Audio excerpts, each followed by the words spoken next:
As you probably suspect, I'm Zig Ziglar. Now, before we invite the live audience to participate in this presentation, I'd like to share some thoughts that are critical to your success in closing the sale. Number one, selling is a transference of feeling. If I can make you feel about my product like I feel about my product, if there's any way on earth you are going to buy my product. Now, Willie Dorsey, the great spiritual singer, puts it this way: brother, if you're going to be convincing, then you've got to be convinced. In other words, you transfer that feeling to others that your product, goods, or services are good. Now, there's a myth that's an absolute fallacy, and that is that a good salesperson can sell anybody anything. That's a con artist. A good salesperson, a professional, one who wants to build a career instead of just making a sale, clearly understands that you've got to have a conviction that what you're selling is in the best interest of that person who's buying. That way you render a service. That's what selling really is all about. Second point I'd like to make is simply this: prospects don't change their mind. Now, I know what many of you are thinking, but in reality, they make a new decision based on the new information which you give them. That's the reason the professional salesperson has a storehouse of additional information, because when the prospect says no, they're really saying no based on what they K-N-O-W. Now, you let them know more, and good closing involves education, then they're going to be knowing more and consequently buying more. Number three, the kind of person you are is critically important. A Harvard study recently reveals this: that the people who gain the most usable information from a presentation such as this one take good notes. That's number one. And number two, when it's over, they get with an associate or their boss or their trainer or their manager, and they brainstorm. So as you watch and listen, ask yourself these questions: how can I adapt and use this material old Zig's sharing with me in my career so that I can sell more today and be able to sell more tomorrow to the same people? Now, I'll tell you what let's do. Let's go to that live audience. Totally convinced that our major need in America today is leadership in the home.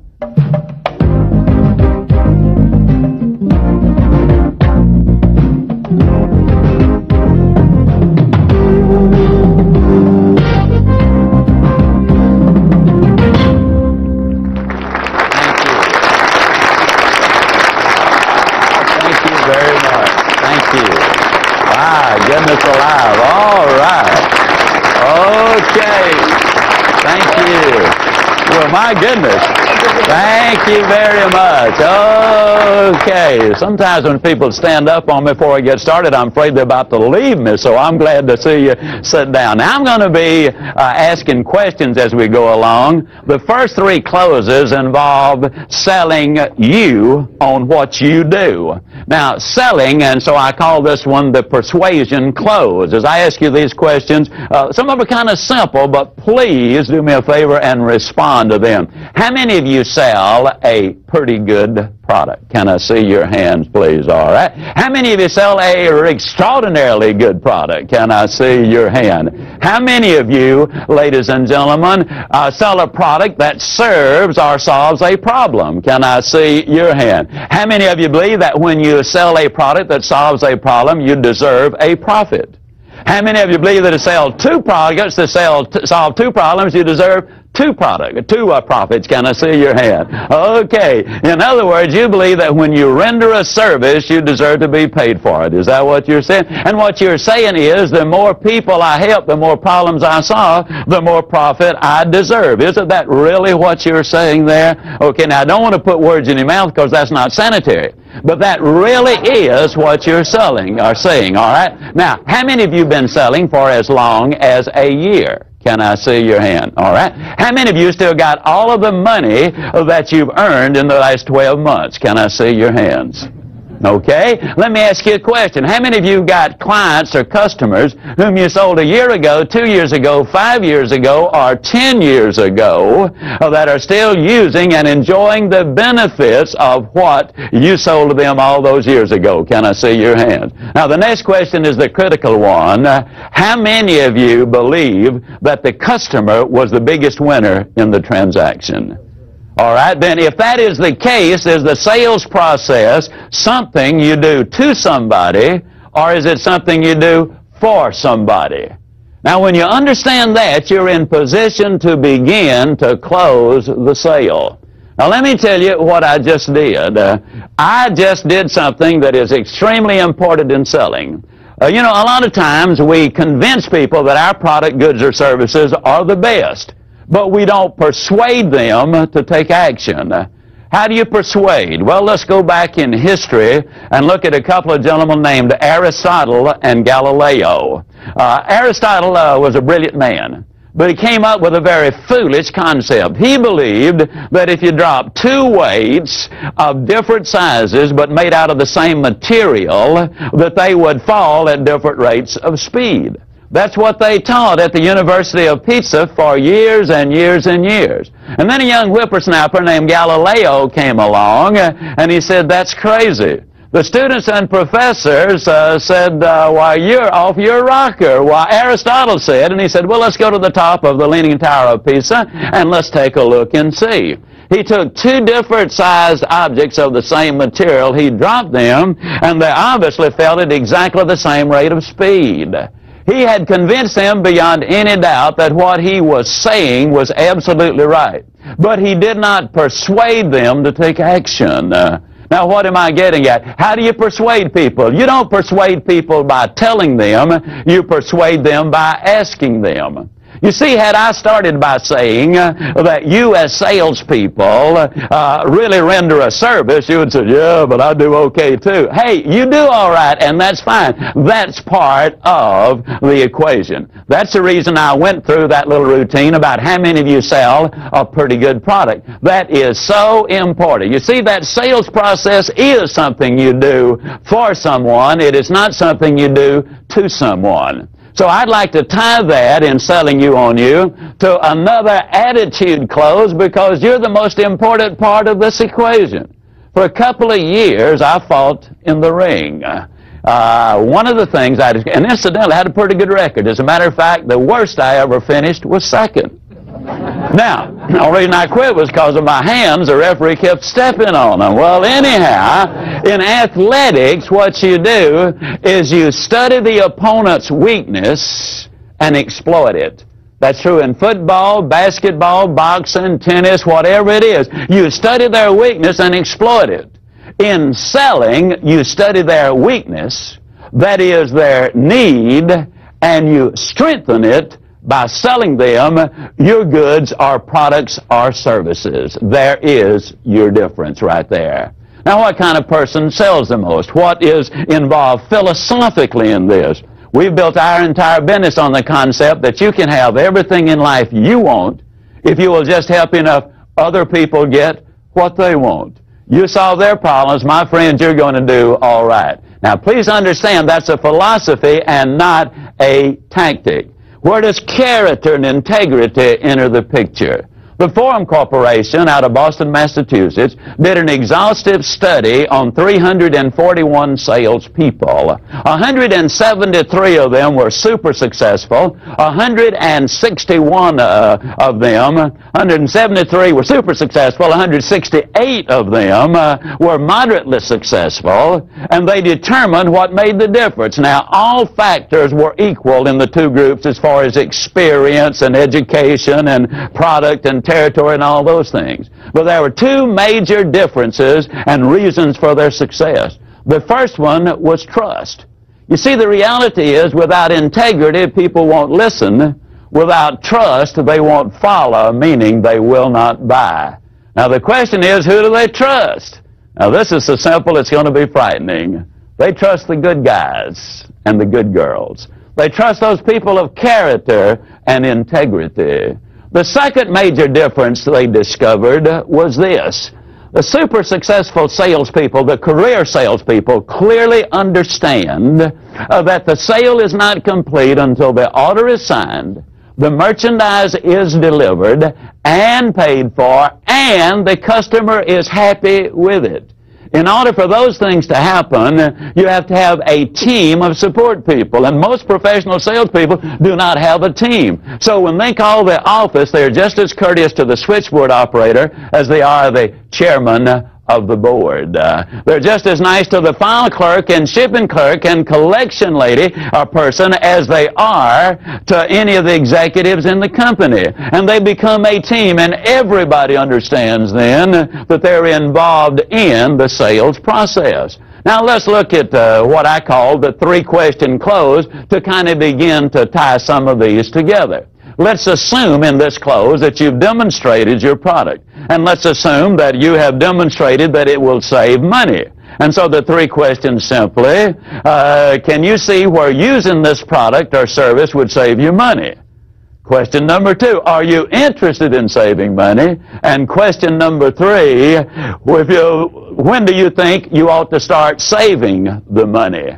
Now, exactly the same question will go with time and work and health. Can you see where this would be good for your health? Are you interested in taking care of your health? If you were ever going to start taking care of your health, when do you think would be the best time to start? That's the immediacy, having them into action right now. I'll give you a specific example of how that works. Don Jarrell from Garden Grove, California, represents a very fine, accredited vocational college.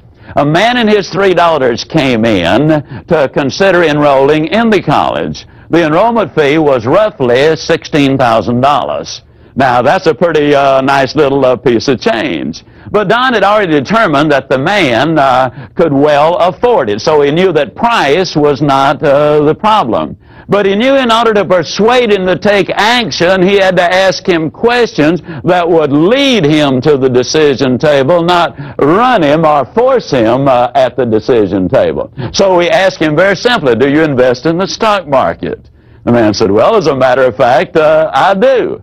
Then he said, do you consider the funds needed to put your daughters through school an investment or an expenditure? Now, I want you to notice he's tying the head and the heart together. Now, let me emphasize the point. People do make emotional decisions, but if you got some logic behind it, your chances of getting the sale are dramatically higher. Well, the man obviously said, well, I consider it an investment. Then very quietly, Don Jarrell said, and how much are your daughters worth as an investment? Now, what I'm encouraging you to do is to think in terms of adapting these and other questions to fit your product, goods, or services. Now, we look at the alternative choice close here, and you will see that one will come up a number of times under several different circumstances. But let me encourage you, always think in terms, as I make a presentation or give you a close, think in terms of how can I use this, adapt it, adjust it to fit my particular goods, products, or services. How can I use this to fit my situation? That's the reason that brainstorming and thinking it through is going to be so enormously important. First time I heard of alternative choice was old Elmer Wheeler many, many years ago. He was a man who said, sell the sizzle and not the steak. Well, the Walgreens Drug Company, back during the Depression, hired him to help boost their sales. Now, in those days, the drugstore part of it, the soda fountain, was an enormously effective tool for bringing people in, and it was a great profit center.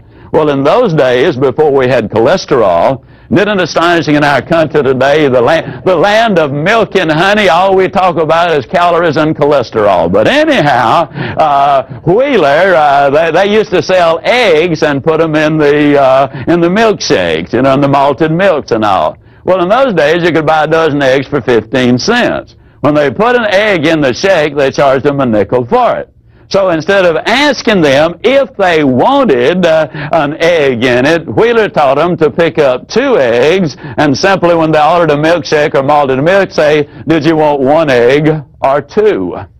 There was a dramatic increase, an explosion of business as a direct result of it. Alternative choice can be used in many ways. Did you want to handle this by check, or do you prefer to pay cash? Do you want to use a credit card, or do you want to put it on our budget system? Now, as you look at these, I'm going to go through a series of questions. Some are alternative choice clauses. Some of them are just question clauses, and some are the assumptive clause. But notice some of these. If this were the only feature this machine had, it would be well worth owning, wouldn't it? Closing. When we install this equipment, would you like for me to demonstrate the major features again? Assuming. Would you like for me to mark this one sold while we check on the most agreeable terms to finance it for you?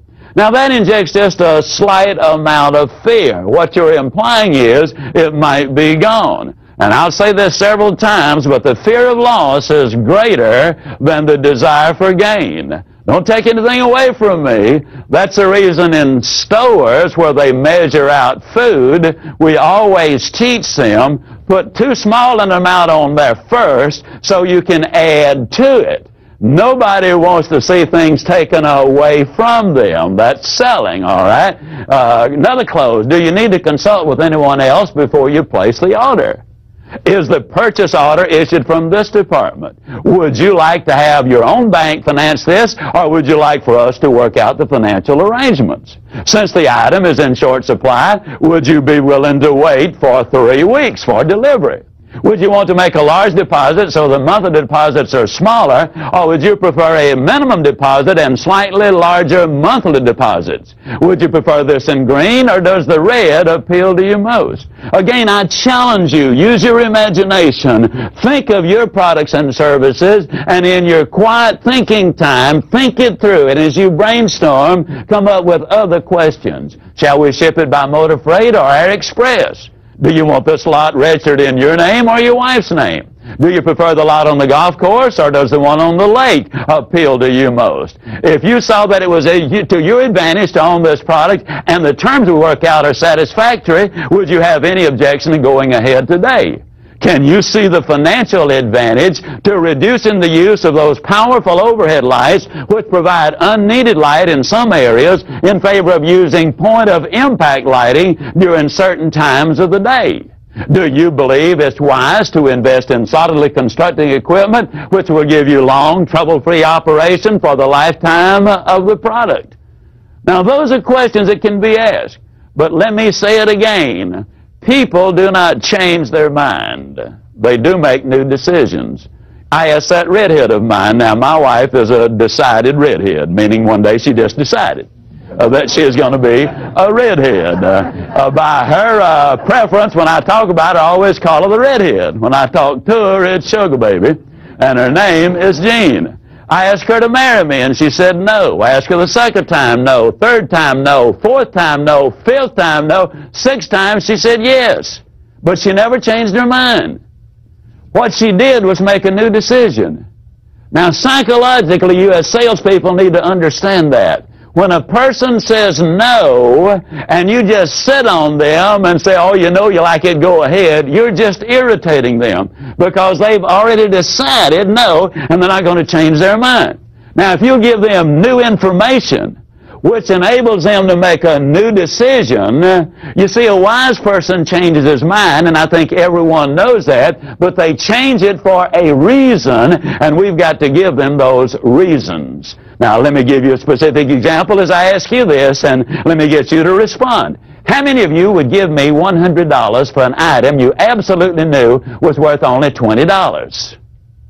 That's foolish, isn't it? All right? Now, understand the sale is made in the mind of the prospect. When they're saying no, in most cases what they're saying is based on what you've told me thus far, I'm not going to give you my big stack of money for the little value you offer me in the product. Now, you give me more value, and I'll separate myself from my money. And so every time you use a new clothes or new information, you build value and value and value and value. And only when the value gets above the price do you have a legitimate prospect. That's where you start closing the sale.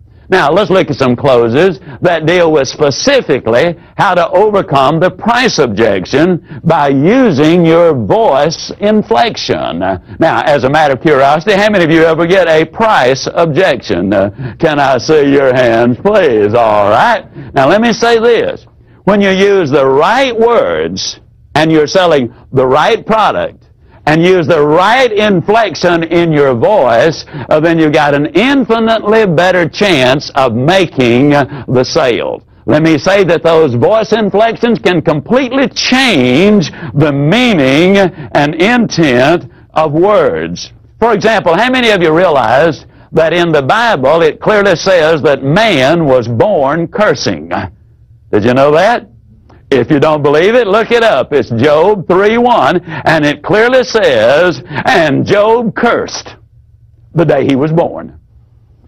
Now, the only thing is that little comma is not in there.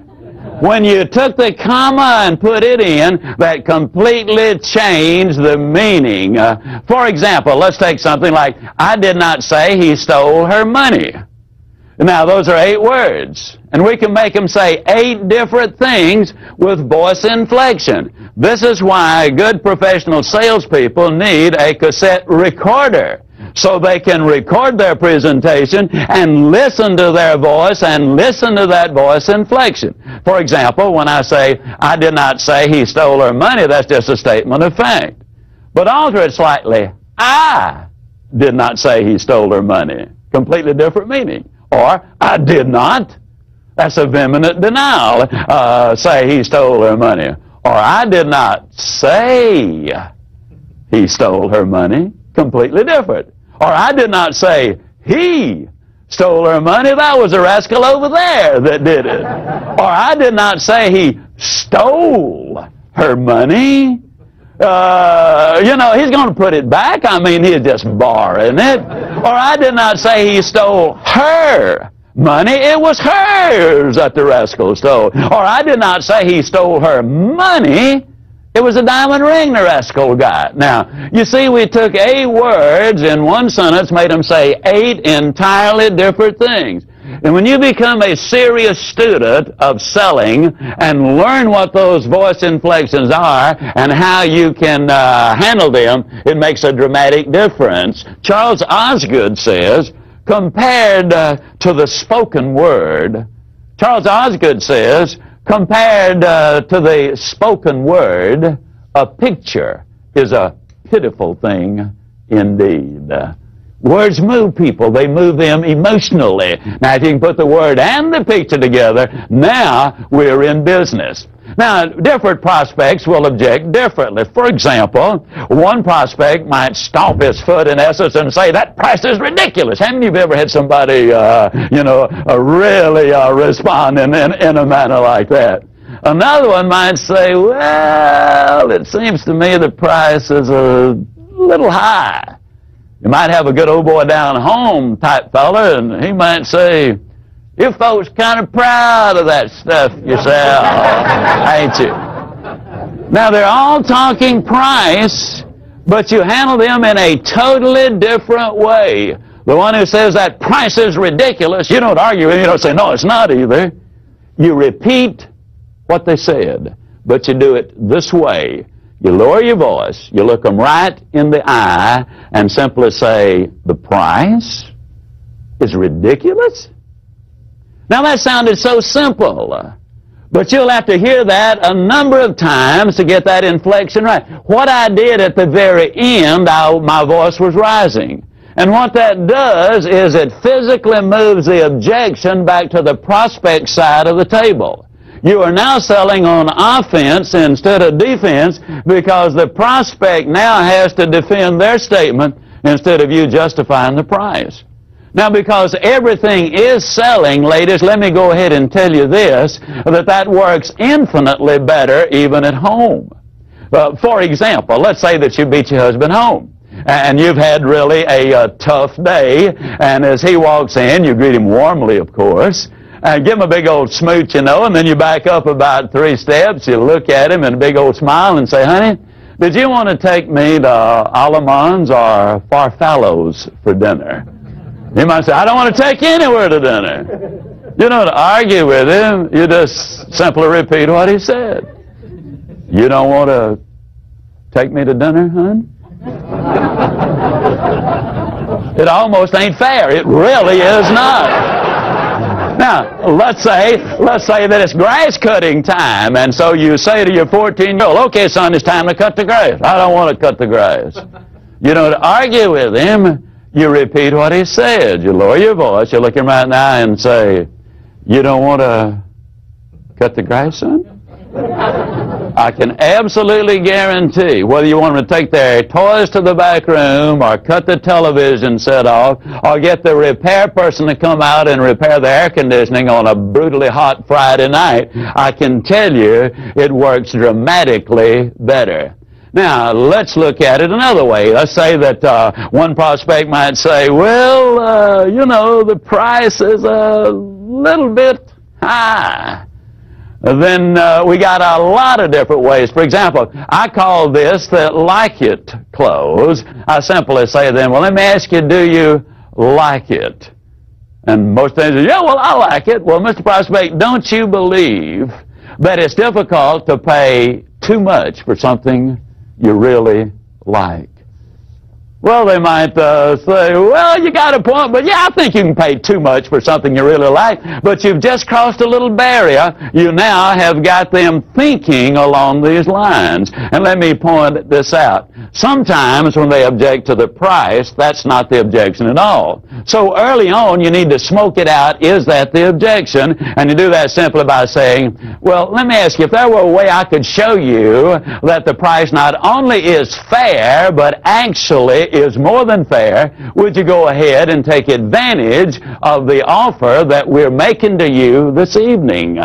Now, this morning or whatever, what you're really doing is trying to smoke out the advantage. You're trying to smoke out whether or not the price really is the objection they're raising. Now, let's say they say, well, yeah, the price is the problem that I'm having with it. Then what you do is, if there were a way I could show you how you can legitimately justify this price and take advantage of our offer, would you be willing to go ahead and start enjoying the benefits today?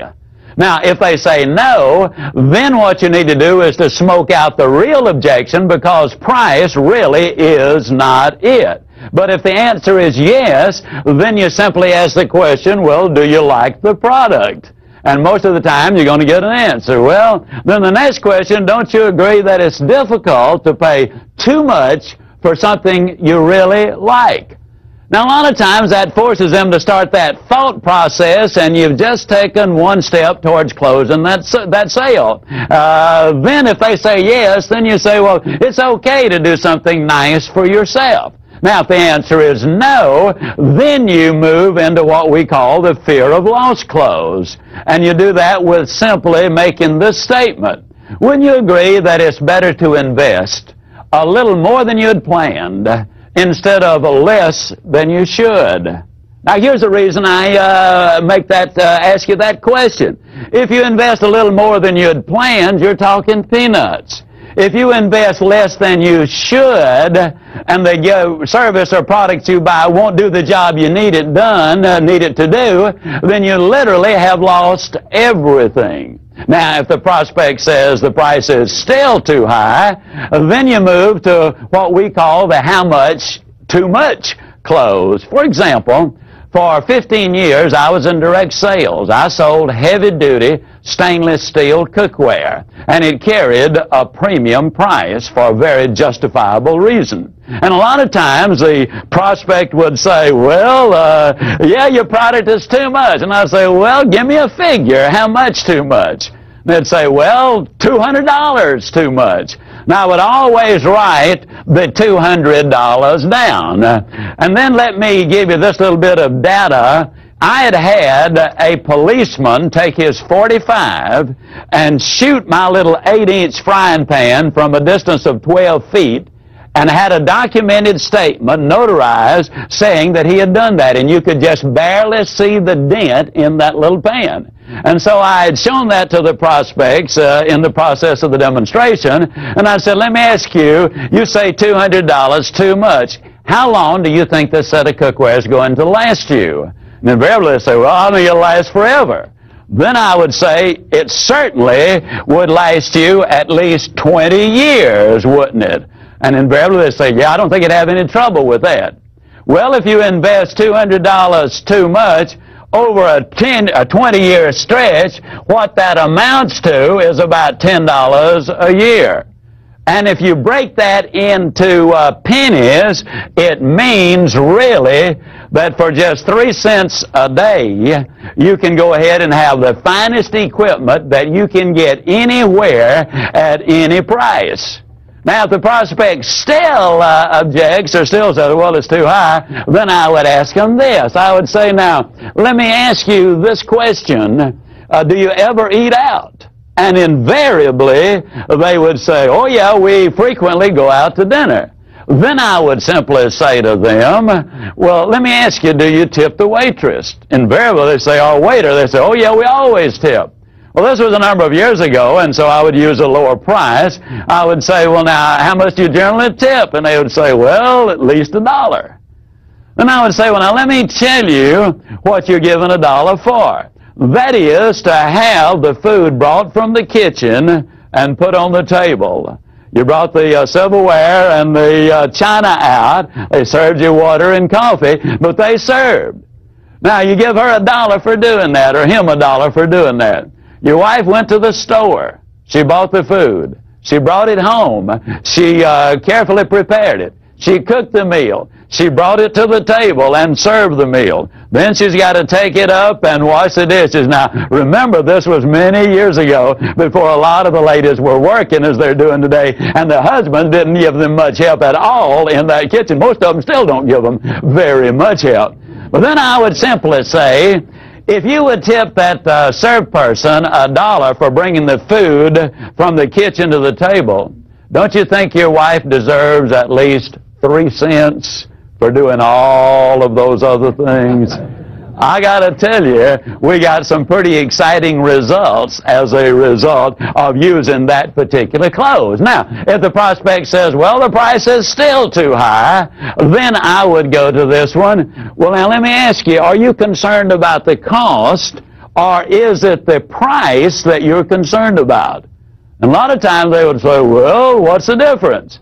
Now, I would always use, and incidentally, the reason I moved to the board, and what I encourage you to do, anytime you see me use this board to illustrate a point, or use graphics to illustrate a point, that says to you that you need to be letting your prospect see you writing something when you're showing figures. And the reason is we've been conditioned to believe what we see and doubt what we hear.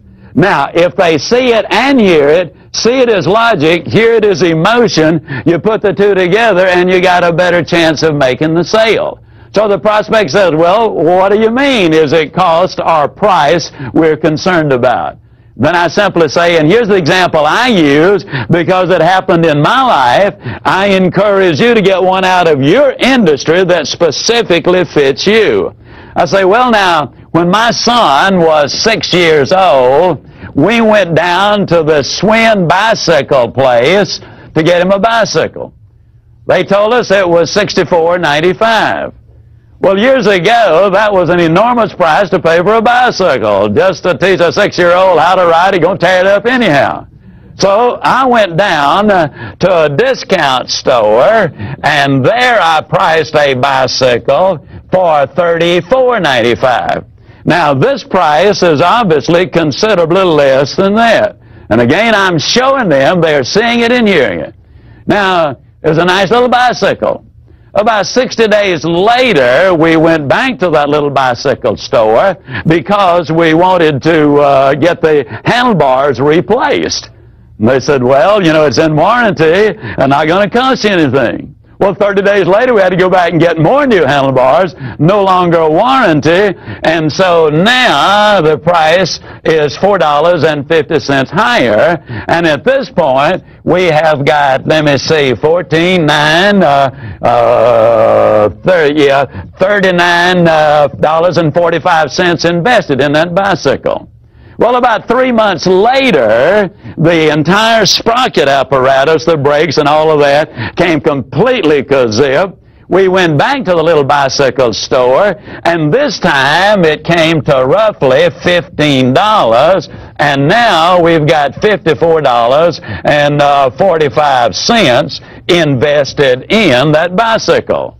Well, about a month later, the bearings in the front wheel went kazip. We went back down to a little bicycle store, and they said it'd be about $5. I'd forgotten. I threw in the towel at that point, and I said, no way. Then we went and bought the Swim bicycle for $64.95. My 6-year-old son rode that bicycle. He raised the handlebars, took the fenders off, and made a dirt bike after about 5 years out of it. He rode that bicycle regularly for the next 5 years, and periodically he rode it for 10 years. The only other expense we had, literally, were 2 tires for that bicycle. Now let's look at what I've just said. The price of this one was considerably more than the cheaper bicycle. The cost of this bicycle right here, for 6 months, it cost us $54.45 or $9 per month for him to ride that bicycle. In 10 years, this bicycle cost $64.95, or the cost was $6.50 per year. Now, Mr. Prospect, let me ask you again. Is it price or is it cost you're concerned with? Now, the reason I stress that so strongly is simply this.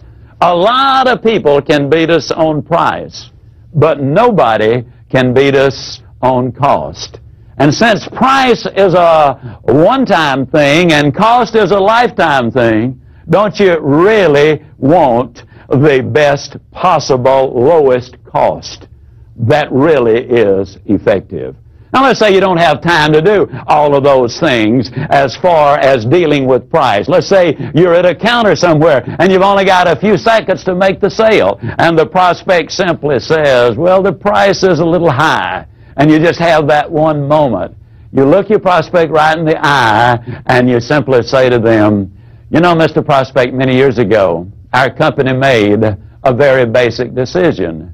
We decided that it would be easier to explain price one time than it would be to apologize for quality forever. Now, I'll bet you're glad we made that decision, aren't you? I'm telling you, folks, I've sold a lot of merchandise with that particular close. It really does work. Let me emphasize a point. People do make emotional decisions. For example, we griped and complained when they started making us wear our seat belts in automobiles. I've never heard anybody gripe about wearing a seat belt in an airplane. And yet the truth is, if you have a wreck in a car with your seatbelt on, the odds are 3 to 1 that it's going to prevent more serious injury, perhaps even save your life. Now, on an airplane, 30,000 feet up, you got your seatbelt fastened, and that sucker comes down. I'm here to tell you that seatbelt's not going to do you any good at all. We do make emotional decisions. Now, again, if we can put emotional and logic together, we're going to be in business. Eb Jackson from Tucson, Arizona, is in the life insurance business, and he was telling me he used this very specific close to make the biggest sale of his career. And incidentally, he said he was kind of dragging bottom at that particular point. He called on this couple and made the presentation on the biggest contract he had ever offered. And the objection they brought up was simply the price is too high. And then Ab simply looked at them and lowered his voice and said, many, many years ago, our company made a very basic decision. They decided it would be easier to explain price one time than it would be to apologize for poor service for the rest of your life. I'm glad they made that decision, Mr. Prospect, and I'll bet you are too. Ab said it worked beautifully. Now, I'd like you to please understand this.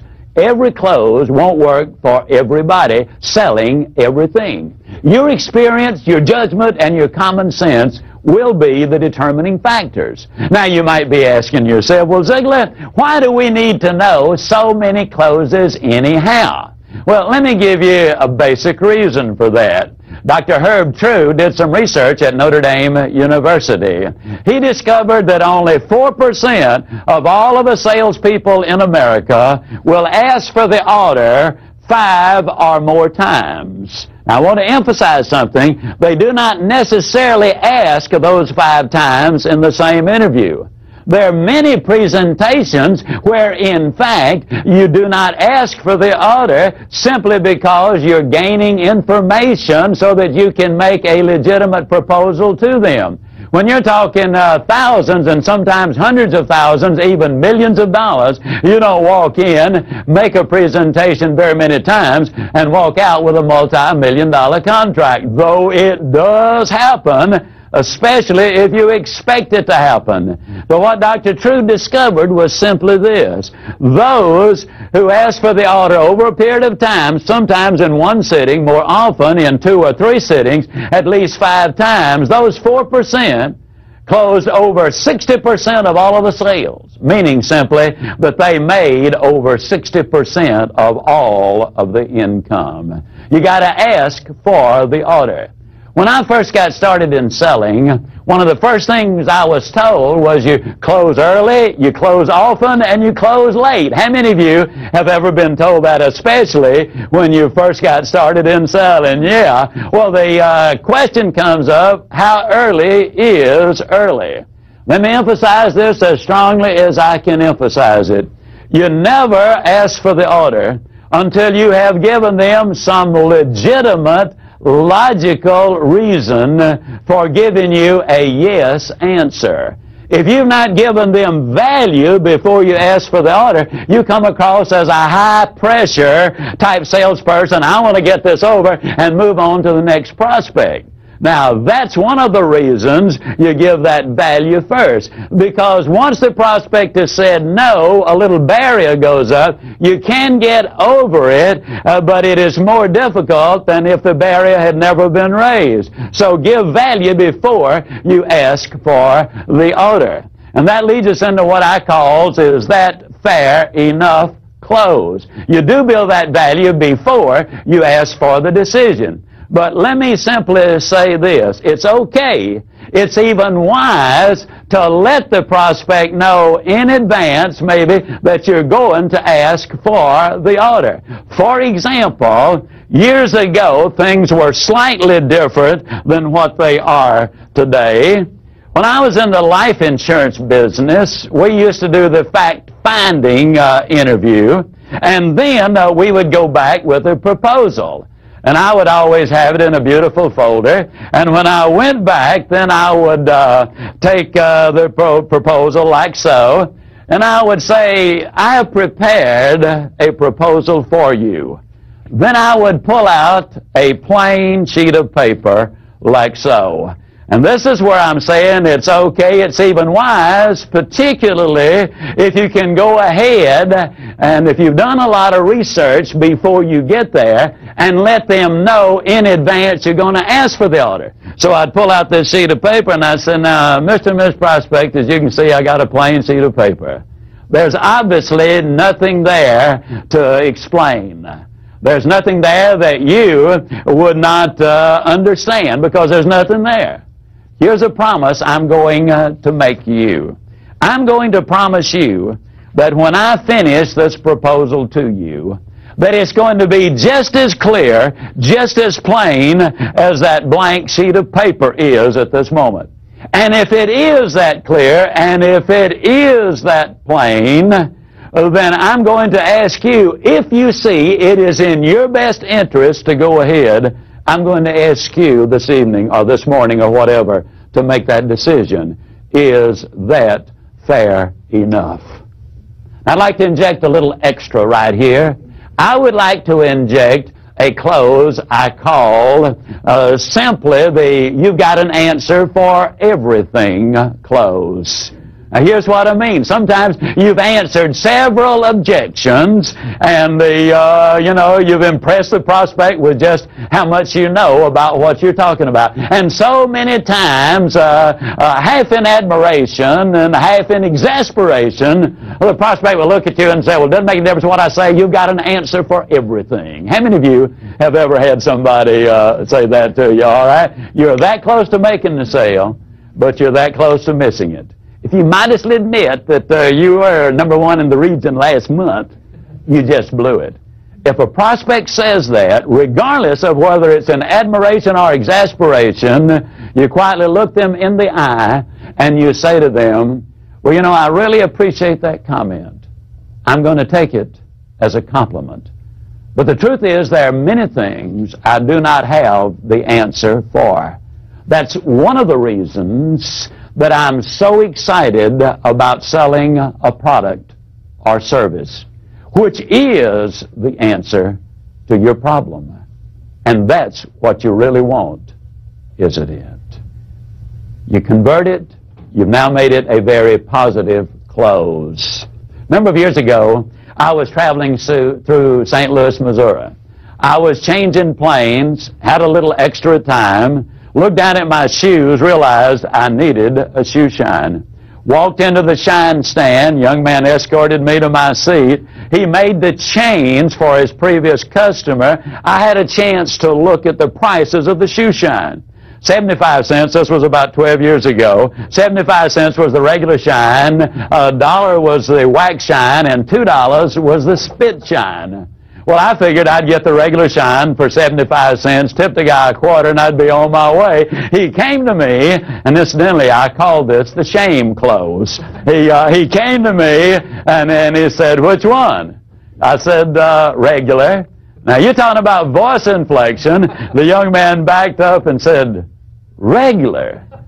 Well, I knew right then I was in for an unusual shoe shine, but I wasn't about to let that guy get the best of me, so I said, "Yeah, you guys do such a marvelous job here. I know it's going to be fabulous, and I'll be on my way." Well, the guy didn't say a thing, didn't even grunt. He just started putting the saddle soap on my shoes, and he started cleaning them. And as he did, he said, "Man, these are really nice shoes." He said, "What kind are they?" And I said, "Well, they're ballast." He said, "Boy," he said, "they're nice." He said, "I bet they're comfortable, aren't they?" I said, "They ought to be." He said, "Cost a lot of money." I said, "Do they ever cost a lot of money?" And he went on cleaning the shoes, and then he reached up and he felt the pant leg. And he said, "Man," he said, "that is really a nice piece of cloth." And I said, "Well, it ought to be too." He said, "What kind is it?" And I said, "Well, it's a Hickey Freeman." He said, "Man, those suckers cost a lot of money." I said, "Yeah, I know they do, but this one's got some special cloth in it, makes it even more expensive. But I've already been wearing this suit about 5 years, and you still can't see any problem with it." Well, he said, "Man," he said, "that's nice." And then he started the shining process, and he was just a shining away, and he was a popping, and when they're popping, that's not shining. I shine shoes in the Navy. I know when you're shining shoes. That's a sales talk. He's trying to attract the crowd from outside. So he was just a popping away, and all of a sudden he backed away, and he looked me right in the eye, and he said, "This seemed like a shame. Man spent over $100 on a pair of shoes. Spend several $100s to get a nice suit of clothes. And all he's trying to do is look nice. Then he won't spend another $1 to get the best shine in the whole world."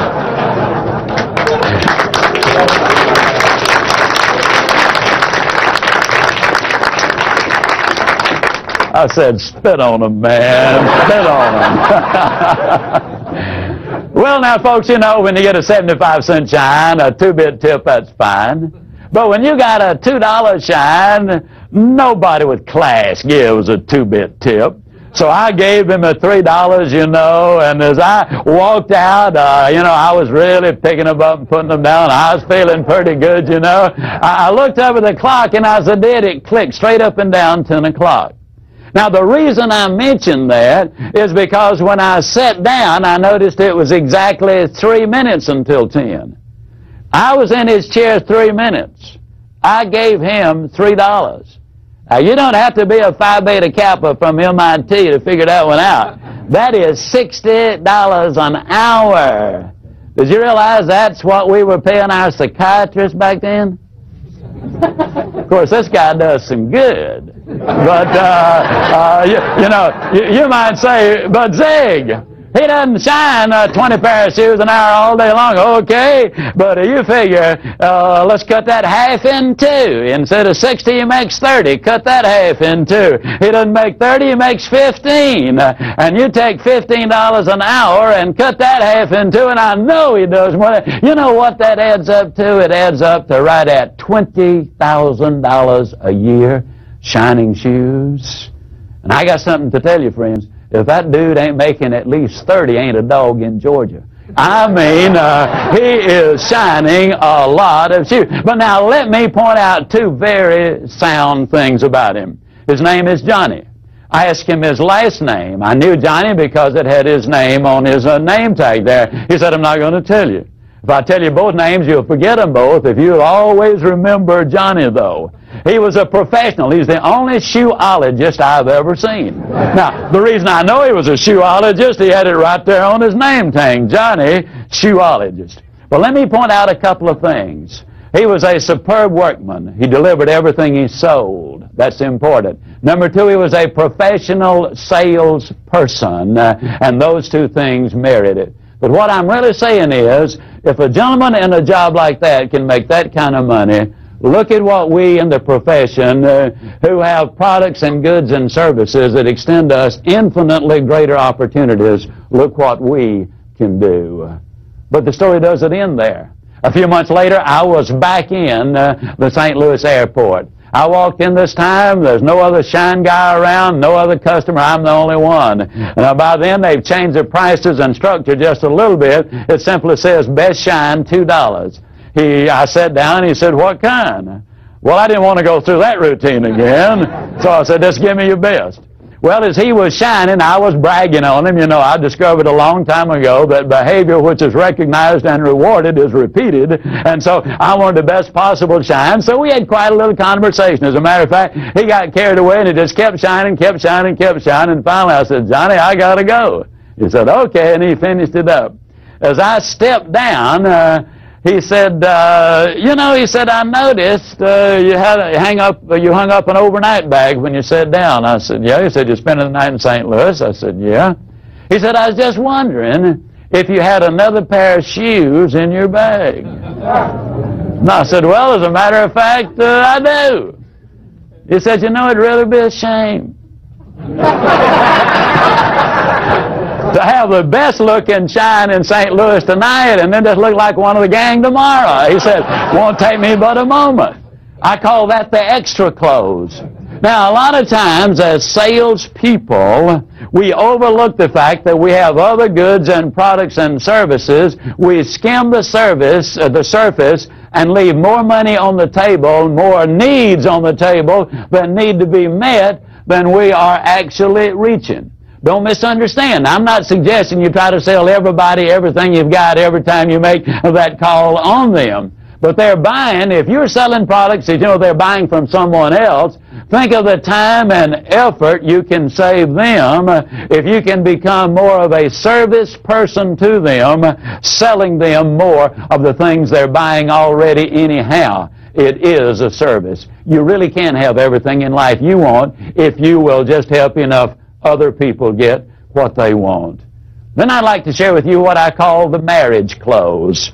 I was in the insurance business. One of the things that used to frustrate me, I'd spend a lot of time preparing a proposal and making the presentation. Get down to the close, and the prospect would say, well, Mr. Ziglar, I hate to tell you this, but my wife's second cousin's got a neighbor whose boyfriend's son, his dad, has a brother who is selling life insurance. And if we buy anything, we'll have to buy from them. Well, I knew it was just a stall. They weren't going to buy any life insurance from anybody. And so what I did then was simply this.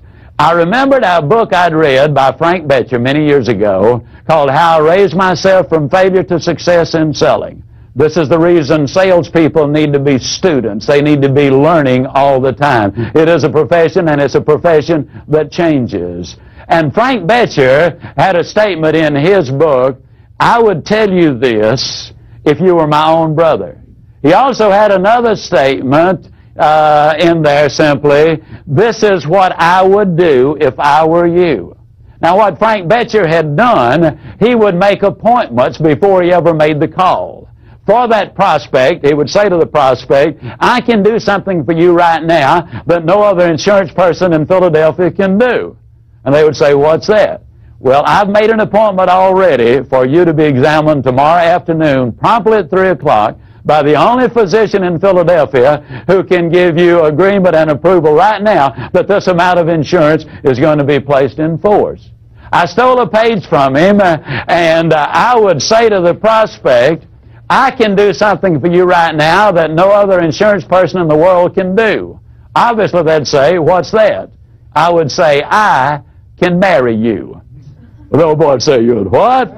Now I would reach over and I'd pick up a certificate of marriage, which I had already prepared. And the certificate of marriage would simply say, on this 28th day of August, 1993 or 2 or whenever, I, Zig Ziglar, agreed to marry John and Mary Smith. By this marriage, I agree to be available in time of need. I agree to stay abreast of all the tax developments and Social Security changes as they relate to the needs of John and Mary Smith. I agree to assume responsibility for giving them the best advice my professional knowledge will permit.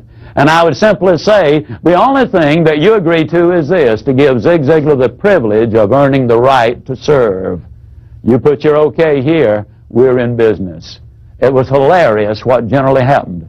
The old boy invariably would slap his leg and he'd say, honey, what about that? This dude wants to marry us. He wants to marry both of us. Mr. Ziglar, now this is legal. They're not going to get us for bigamy, are they? I'd go right along with it. I'd say, no, I've already cleared it with the insurance commissioner, the governor of the state. I've even talked about it with my brother-in-law. He says it's okay.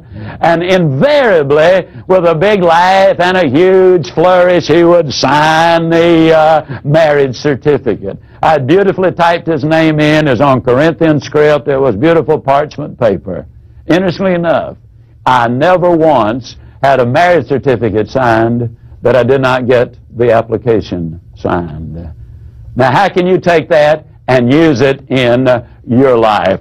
Well, Hockfield and Associates is a firm up in Chicago, in the Chicago area. And Westminster, that Hockfield and Associates, is the gentleman who made this particular sale.